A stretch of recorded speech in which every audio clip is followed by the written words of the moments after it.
Hi everyone, this is Heidi. Welcome back to my channel, My Reading Life. I'm filming a July wrap-up tonight, and I'm hoping to keep this pretty quick and brief because it is ungodly hot here in Maine. We're not used to this kind of heat. It's been hot forever, like weeks and weeks it's been hot now, and I had to shut the air conditioning off so I could film this in my bedroom, and so I'm just gonna try to move this along and do this as quickly as possible. So let's just get to it, shall we? So July was a very good reading month for me, notwithstanding personal issues that happened during the month, so I'm pretty pleased with how everything turned out. I read a total of 11 books during the month.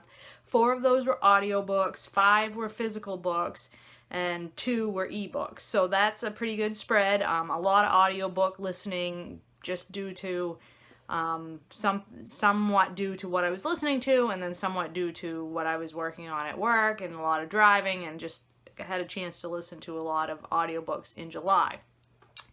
5 of the books were nonfiction, 4 were either fantasy or sci-fi, and then 2 were just general fiction. So that's a nice mixture. I did read quite a lot of nonfiction, which is, fairly typical for me, although I think that's a little bit above average for a month.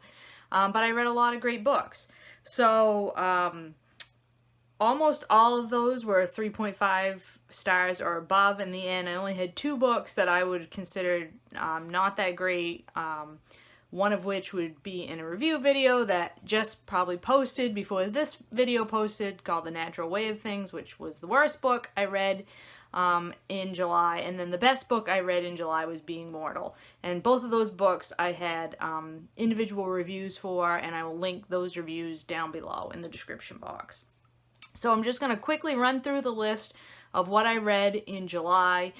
Some of the books I will have talked about in previous videos, so I will refer you back to those, and then some of which I'll talk about in more detail because I haven't discussed them before. So the first book I finished in July was Cannibalism by Bill Schutt. That was a buddy read with Doris from Aldi Books. I talked about it earlier in the month in a, I think in a currently reading video. It's a nonfiction book talking about in the ways in which cannibalism occurs within different animals and groups just naturally. I really enjoyed it. Bill Schutt is an excellent popular science nonfiction writer, and I just saw on Olive's channel at the Book Olive that he has a new book out, so I will be checking that out. The second thing I finished this past month was Fool's Quest, which is book 2 in the final trilogy in the Realm of the Elderling series by Robin Hobb. I listened to that on audiobook. Like I've talked about multiple times on this channel, I really love that series by Robin Hobb, and I really enjoyed listening to them on audio. Highly recommend if you are into epic fantasy.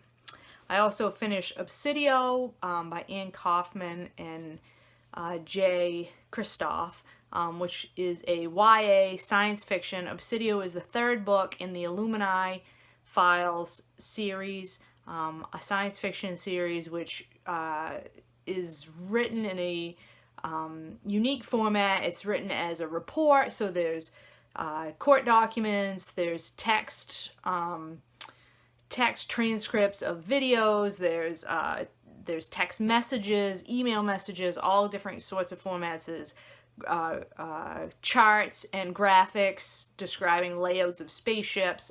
Excellent books. I really like them. They're a lot of fun. They're very plot-driven, fast-paced, and a lot of fun to read. Excellent summertime reading, I think. Next, I finished Eager, The Natural History of Beavers by Ben Goldfarb. I did a standalone review of that book, which I will link down below. Another science nonfiction book, which was very good. And then I finished a middle grade fantasy called Nevermore, The Trials of Morrigan Crow. I believe I talked about this as I was currently reading this in my last update video. And I had started this as a buddy read with Leah from Hide and Seek. And this is excellent middle grade fantasy. Our main character, Morrigan, We meet her, this is book 1, we meet her and she is basically considered a cursed child, and in this fantasy land, if you're a cursed child, you know that you're gonna die by your, I think, 11th birthday or something, and her 11th birthday is fast approaching, and so, but good for us and good for this book, Morgan does not die. Instead, she gets taken into a fantasy realm where she is competing with other children to sort of get into this magical school. So I compared this to a mixture of Harry Potter and Willy Wonka and the Chocolate Factory. Great deal of fun, a lot of awesome characters. There's a giant talking cat. There's just fun characters, whimsical things happening in this book. I really enjoyed it a lot, and I'm looking forward to book 2, which I believe comes out this fall. I then finished the 3rd book in the last trilogy in Robin Hobb's Realm of the Eldling series. That's called Assassin's Fate. The 3rd book in the final trilogy, as I said. I was sad to come to the end of this epic series, and I was not, let's just say that it did not end that the way that I had envisioned it would, or that I wanted it to, but I think it was a fitting ending for the series. As much as I might have wished it would have ended a different way, I think it was fitting, and I certainly did enjoy it, and I hope that Robin Hobb is not done writing, and I hope she comes out with something else, even if it's not in that series, because I love her very much. Next, I finished Being Mortal by Atul Gawande, which I also did a standalone video of, and we'll link down below. This is a non-fiction book about how death and terminal illness is treated in Western medicine, and how we might do better by people than we currently do. This was my 1 5-star read for the month. I loved it. I thought it was beautiful. I thought it was so important for just everyone to read. So please do go and check out that video if you haven't, or just take my word for it and read Being Mortal by Atul Gawande. You won't be sad that you did. It was an excellent book. Then I finished a book that I've been reading since June. That's Reading Lolita in Tehran, a memoir and books by Azar Nafisi. This is Nafisi's memoir of her time living in Iran after the revolution. I believe this was in the 80s. I'm really bad with dates. No, in the 90s, excuse me. I was wrong. I'm real bad with dates. Sorry. So during the revolution in Iran, she, after women are expected to follow much more stringent restrictions than they had previously in Iran, this woman who had been a professor decides to teach a class to some women in her home, where they read works from the Western canon and discuss them. And so this book is, I would say it's quiet, it's episodic,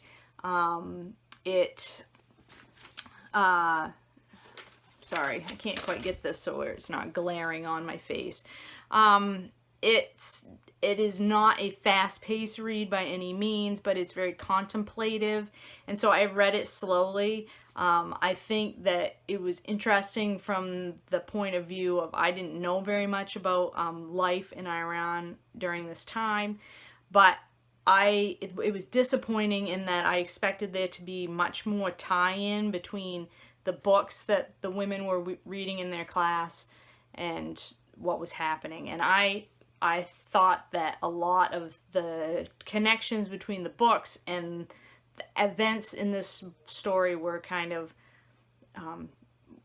the ties were not strong. They were loosely tied together, and I didn't find a lot of direct connection or a lot of direct meaning for myself. So it was kind of disappointing for me. It was not entirely what I expected. The next thing I finished was another book on audio, and that was Beartown by Fredrik Backman. Fredrik Backman is a very popular writer of fiction, and he is Swedish, I believe, so his books are translated. And this particular story, Beartown, follows a hockey town in which a boys' teenage hockey team is headed for the championship game. Basically, the whole book takes place during 1 week in this hockey team's lead up to a championship game, where a very terrible event happens, and the entire town and the hockey team and the coaches and all the parents and everybody have to deal with the reverberations of this event past the championship game and into the future. It was not what I expected. I had previously read A Man Called Uwe and Britt Marie Was Here, and my grandmother asked me to tell you she's sorry, all books by Fredrik Backman, all of which kind of dealt with elderly or older characters, and they were sort of funny and touching and heartwarming, and Beartown is those things at some points, but it is also much more heartbreaking. There is a trigger warning for sexual violence, and it deals with a lot darker subject matter, but I felt it was handled quite well, and I thought it was really interesting. The characters in this story are neither all good nor all bad, and I think it says a lot about human nature. So I really enjoyed that book, and it was really, really good on audio as well. I then completed Educated by Tara Westover, another nonfiction memoir. Educated's been all over BookTube. I don't need to explain it very much. I'm sure Educated is about a young woman who grew up in a fundamentalist, survivalist family in Idaho. Her parents are preparing for Armageddon or the end of days or whatever by stockpiling food and pulling their kids out of school, their older kids out of school, and their younger kids never go to school. The younger kids never even have birth certificates. They're all born at home. And Tara is the youngest child of, I think, 6 or 7 kids in this family. And so she's telling her story. Now she's an adult. She was basically raised, like I said, they didn't send their kids to school. They supposedly had some amount of homeschooling, but it was more like no schooling by the time Tara came along as the youngest child. And their parents survive by their dad runs a junkyard and sells scrap metal, and their mom acts as a nurse midwife and makes homeopathic medicine.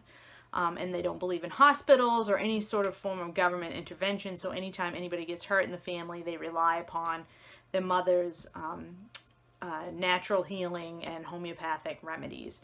And some of the injuries are very horrific. Some of the family violence that happens during the story is really terrible. Tara goes through a lot in her younger years, and then finally leaves home and educates herself and gets into Brigham Young University at like 16 or 17, and then eventually gets a PhD. So the educated part is how she moves herself from being basically an ignorant person, and ignorant in the sense that she just hasn't been taught a lot of things. She just doesn't have any knowledge of a lot of worldwide events or normal, I don't want to say normal, but she doesn't have a lot of knowledge of things in the culture that you would expect somebody growing up in America to have.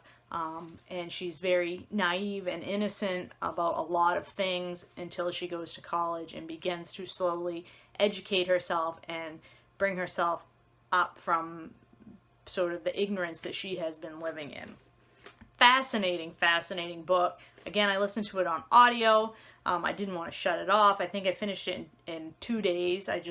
Every spare moment I had, I was listening to that book. I would definitely recommend listening to it on audio. The only caveat is there are some very horrific moments in her life, which she details, that just kind of made me, like, whoa, I can't believe we're listening to this. But very good book, and I certainly can understand why it's been so widely praised. I really enjoyed it. And then the last thing I finished in August is a book called The Natural Way of Things by Charlotte Wood. This is a book I buddy read with Sean from Sean the Book Maniac, and we did a standalone review video of that book, and I will link that down below. Natural Way of Things was the worst book that I read in July, and that's pretty much all I want to say about it here. And if you want to know more about my thoughts about that book, you can go check out that other video.